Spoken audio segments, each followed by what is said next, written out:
So this is a 2006 BMW 330i that Connor just recently purchased. He used to have a WRX. So he sold that because he needed something more reliable, something better to daily, and this definitely fits the bill. This is the car you buy once you grow out of the Subaru turbocharged phase. So what do you get with this? This is a 4-door car from BMW that has a 3-liter inline 6, normally aspirated, and plenty of torque.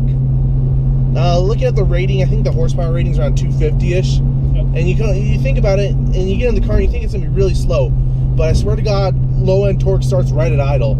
And this motor is torquier than the Genesis coupe I've driven. It's torquier than my 350Z. It's crazy how torquey it is, and just all the torque an inline 6 can build, and it really does it well. Just from like 2,000 RPM, you can start getting on it and the car will move. So it's a lot quicker than you think it'd be. Now, does it blow your mind fast? No, but it's nice. It's a nice linear torque band. One thing the car does really well, which can be very annoying to a lot of us, is it's quiet. It is stupid quiet. When you first got it, you couldn't hear the car idling. You couldn't hear it accelerate. Even with the windows down, you couldn't hear anything. It was so annoying, you didn't even know the car was on. It's like almost Tesla status with how quiet it is. Recently, Connor chopped off the muffler, and now it's got a little grunt to it, but it still doesn't make a lot of noise. It's not drony, it's not annoying. It has that classic inline 6 sound.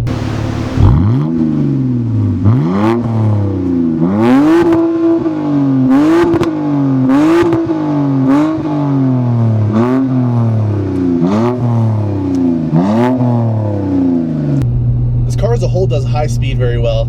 I think it's just a German car thing where they have the Autobahn to test on, and know a lot of their customers are going to drive on it. So high speeds do not phase this car. 100 in this car feels like going 50 in other cars. It's very smooth, planted, and well equipped for the highway. You get 30 miles to gallon at 100 miles an hour. Yeah, you get good fuel economy even at high speed. See, even though it's torquey at the low end, it doesn't lose top end either. It's very flat tabletop kind of power band. This one's a manual. It's hooked up to a 6-speed transmission. I think that's a little harder to find with these 330i's. It's almost impossible to find. So this is awesome. He bought it from the original owner with 109,000 miles on it.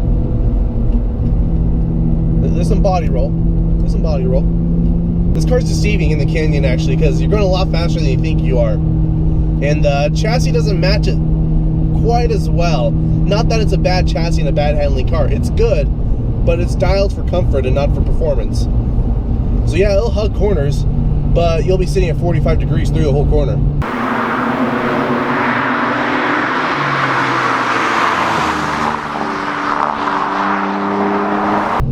Steering's nice and quick. It's fast. It's heavy. It's kind of what you want out of a performance car, really. So that's a nice plus for this car. The shifter on the 6-speed is garbage. BMW can't. This is the second manual BMW I've driven now. I've driven a M3 E46 I was thinking about buying. The shifters in these cars kill me. They feel like rubber. It feels like you're just floppy. Yeah, you're just stirring fucking pot and you're pushing into a bunch of rubber. It just it's not satisfying. And it's not that the shifter's bad, it's just that's the way it is from the factory. So I'd recommend to a lot of people looking to BMWs that are manual, also look into aftermarket shifters. You can find them online for like $100 or so. Yeah, it's not too bad. Can't be that bad. That's one of the next things on the list. I just haven't gotten around to it yet. I think I'm spoiled with the 350Z having a solid shifter from the factory. So do a solid shifter. One other thing this car does good is it's sleeper. You won't get second looks in this car. You won't even get a first look in this car. You can creep by. I mean, Connor has one of those radar detectors here, and I don't even think a cop would notice it if one passed it at 120. Which is also kind of annoying because not all the car guys don't know you're a car guy. You're just kind of hidden. At least they exhausted a little something for that. So these seats are actually pretty good at holding you in because the car wants to move around a lot in corners. I drove an E46 M3. This is the second time I've said it now. Let's have a counter going. This is a drinking game. Every time I say I've driven an E46 M3, you have to take a drink. I drove one of those, and even going around light corners at low speed, the seats couldn't hold me in. They were massive. I'm a big guy, and they're still massive on me. This car holds you in a lot better. Brakes are good. Brakes are really touchy. You just breathe on them, and you're at a flat stop. Kind of makes it the heel toe at first, because like you just want to brake a little bit in heel toe, and you're through the roof, and then your foot's like all messed up, and you're just embarrassing yourself.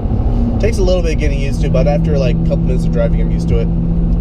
That is one thing BMW does do good: brakes. The car's really balanced and moves around very good for a sedan. It's an impressive little car, and I think this is sleeper in all aspects: sleeper in power, sleeper in look, sleeper in handling. It definitely impresses over what it looks like it can do. Now, tighter suspension, a good set of tires, and wider wheels and tires all around. Maybe even more exhaust noise, intake noise. This would be a killer sports sedan, that's for sure. And affordable at that one. You got this, how much did you pay for this one? $8,500 for this one. $8,500, bought it from the original owner, excellent condition car. That's not a bad deal, actually, especially if you're going to daily it. It does have its quirks, like it doesn't have a dipstick. You have to rely on sensors in the vehicle to tell you if your oil is low, but it won't tell you if you're half a quart low. It'll just tell you when you're too low. It'll tell you when you're half a quart low. Will it? It has a readout and it tells you where you're at. Oh, okay. I stand corrected. So, you don't have a dipstick, but you have a sensor that'll tell you it. You've got an electronic dipstick. Electronic dipstick. Knowing BMWs and their high build quality for their motors, you're probably not going to be burning oil anyway. So it wouldn't be much of a stress. I've been through 2,000 miles already, and it hasn't dropped at all on the electronic dipstick, so There you go. hopefully it's not dropped any. On the maintenance side, these are a little bit more maintenance friendly, being a non-M car and being non-turbocharged like the 335i's. One more gripe about this car, if you really want to get into modifying or racing, when I was looking into the 335i's, before the E46 M3, that's the third time you should be taking a shot now. They don't have an LSD in them. 06 they had open diffs, and after that they did the electronic diff, where basically if it senses wheel spin, it applies the brake to one wheel to help try to lock it up. This one has that too. Does it have that? In DTC mode. Ah, so this one has it. But if you want a true limited slip, there is a production date cutoff. You can weld the diff, or you can pull the diff out on these and swap it out. I think your year might be good. There's a cutoff somewhere within the year of 06. This one's an early model, so I believe it has. So you're good. So later on, they made the diff all one piece with the case housing. So that means you can't just simply plop out the diff and put in a new one. It means you have to go to a special shop. I can't remember who does it a lot. They actually have to use a machine to cut around the diff and cut it out of the casing. And that way you can pull it out and put a new one in. It's just a mess. It really is just a mess. But I think for most people that just want to daily this and drive this car around, the electronic LSD is good enough. It does the job. It just seems I'm smoking the brakes pretty good. It's a good daily driver first, and it's a good fun car second. That's for sure. Alright, one more thing to note actually. On the limit, I'm not sure if it's the tires that are just on the car now or the actual chassis. It feels like it tram lines and kind of wanders when you get really hard on the limit. A little unsettling. So 8/10, 9/10 is good. Once you hit 10/10, it gets a little scary in here. It's a little scary. It might be just the tires. It's got crappy Simonos on the back. Yeah, so it's probably the tires. But just for reference. The brakes have been solid this whole time though. This car can handle a lot actually. You can throw a lot at this car, it can take a lot. The car comes factory with Pirelli P0 run flats, which are just absolute garbage. They're still up front, and they're just really bad. Otherwise, good tires in this car. Pretty solid car. I'm going to add this in about the car's handling as well. Most of this review I had the DTC completely off, so not only press the button, but hold it down until you get the hazard triangle sign on. And that's been fine. Right now, heading back, I didn't turn it off. And even going about 65 through some of these sweepers, you can feel the stability control kind of pulling you in and slowing you down. Really weird. I guess it's for like old people so they don't kill themselves. That's my guess. You know, but if you're a decent driver, you don't need that. You don't need those shenanigans. Does the e-brake work? I don't know. Oh, the e-brake's garbage in this thing. The computers are freaking out. It's so mad at you. Oh man, the computer's just pissed off at me. That's for sure. It says, no, this is German car. No fun, you do business. That's a fucking Russian accent. I'm starting to act like a German. This has those weird blinkers. The ones that are hold it down for partial and it'll blink 3 times.